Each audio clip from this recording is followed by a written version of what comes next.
गणेश जी विघ्न विनाशक व शीघ्र प्रसन्न होने वाले देवता हैं।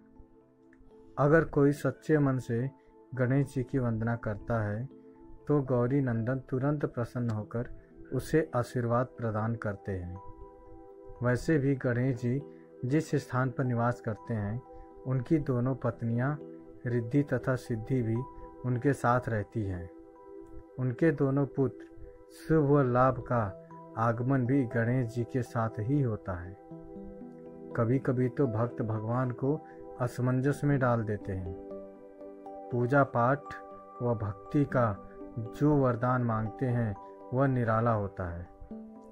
काफ़ी समय पहले की बात है, एक गांव में एक अंधी बुढ़िया रहती थी। वह गणेश जी की परम भक्त थी। आंखों से भले ही दिखाई नहीं देता था, परंतु वह सुबह शाम गणेश जी की बंदगी में मग्न रहती थी। नित्य गणेश जी की प्रतिमा के आगे बैठकर उनकी स्तुति करती, भजन गाती, वह समाधि में लीन रहती। गणेश जी बुढ़िया की भक्ति से बड़े प्रसन्न हुए। उन्होंने सोचा, यह बुढ़िया नित्य हमारा स्मरण करती है, परंतु बदले में कभी कुछ नहीं मांगती। भक्ति का फल तो उसे मिलना ही चाहिए। ऐसा सोचकर गणेश जी एक दिन बुढ़िया के सम्मुख प्रकट हुए तथा बोले, माई, तुम हमारी सच्ची भक्त हो। जिस श्रद्धा व विश्वास से हमारा स्मरण करती हो, हम उससे प्रसन्न हैं। अतः तुम जो वरदान चाहो हमसे मांग सकती हो। बुढ़िया बोली, प्रभु, मैं तो आपकी भक्ति प्रेम भाव से करती हूँ।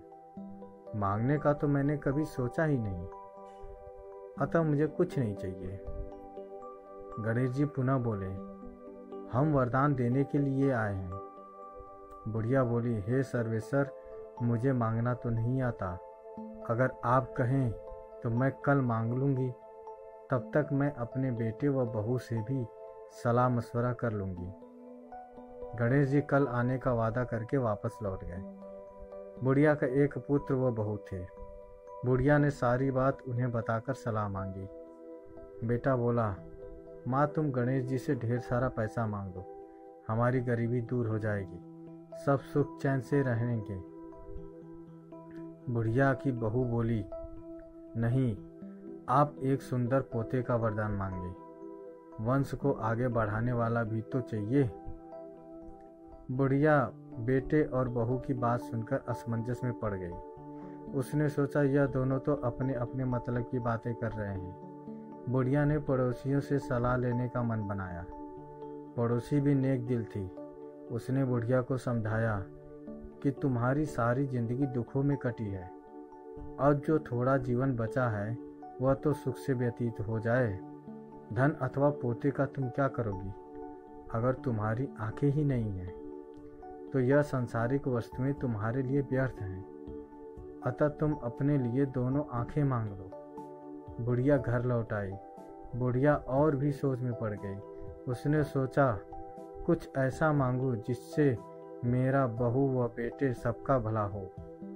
लेकिन ऐसा क्या हो सकता है? इसी उधेड़-बुन में सारा दिन व्यतीत हो गया।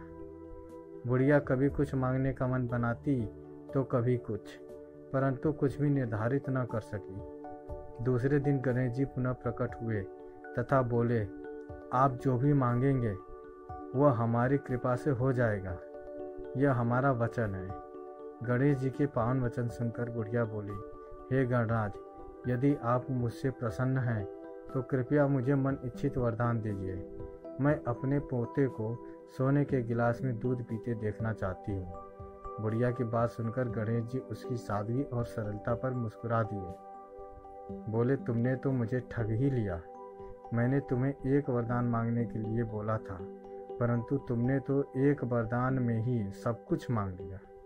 तुमने अपने लिए लंबी उम्र तथा दोनों आंखें मांग ली, बेटे के लिए धन व बहू के लिए पोता भी मांग लिया। पोता होगा तो ढेर सारा पैसा होगा, तभी तो वह सोने के गिलास में दूध पिएगा। पोते को देखने के लिए तुम जिंदा रहोगी, तभी तो देख पाओगी। अब देखने के लिए दो आंखें भी देनी ही पड़ेंगी। फिर भी वह बोले, जो तुमने मांगा वे सब सत्य होगा। यूं कहकर गणेश जी अर्धाध्यान हो गए।